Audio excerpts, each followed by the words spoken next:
Quality da Akhannaba Mityeng Thamduna eikhoi education system ase Khumang Chaosinhanba Mathou Tai haina Manipur Lenga ki Department of Education S ki Director L Nandakumar na phongdorakli wafam ase Vidya Bharati Shiksha Vikas Samiti Manipur na Sinduna Palace Compound leiba Bal Vidya Mandir pangthokpa value education to promote social responsibilities and developing critical thinking skill haina mingthonba interaction program amata mahakna phongdokhibane Thauram aduga mari lainana L Nandakumar na hai value education ki matang da interaction program ama pangthokpa haibase hauziki matamda tangai fadaba ama oiribane value education haibase mahairoi amagi yamnamok mathau taba hiram khudimangta janafam pigadaba makhagi education amane hauzik matamgi education system asida aikhoini yengba yaribase quantity amasong quality gi fibam ase kadom da chatlibage haibasine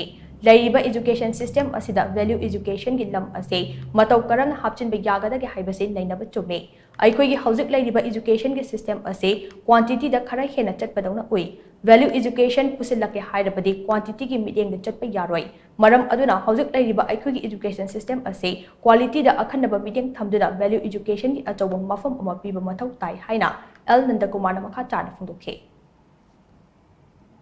Value education si masi it is all about all round development of a human being.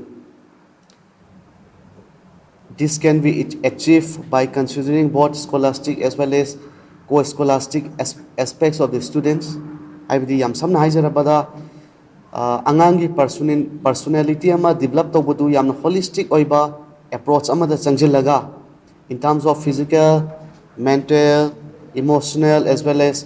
spiritual aspects pumnamak tu fajana consider tawraba matung da value education je phangdani haibasi aina thajai masidi classroom teaching kaktada equine into agadi masi value education equine khangnaribasi loina phangdabasu yai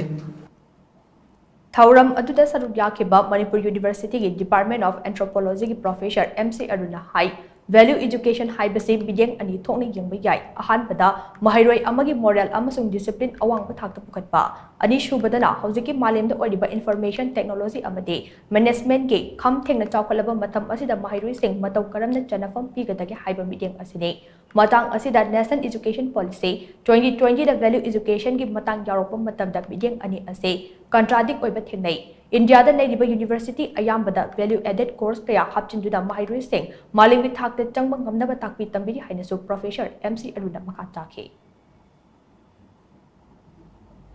Value education haibasa ayamba laibakta ayamba mafamda even India gi NEP da lairiba pot asa masi kam akoina value se kamaina unconsciously adum yaugjakiba ozadagi tamhogadaba then magi loinariba mi imanaba mayamduga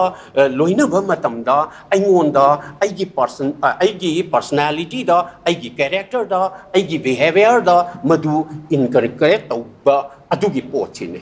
aduna NEP gi poche lakpa matamda NEP gi page by page pa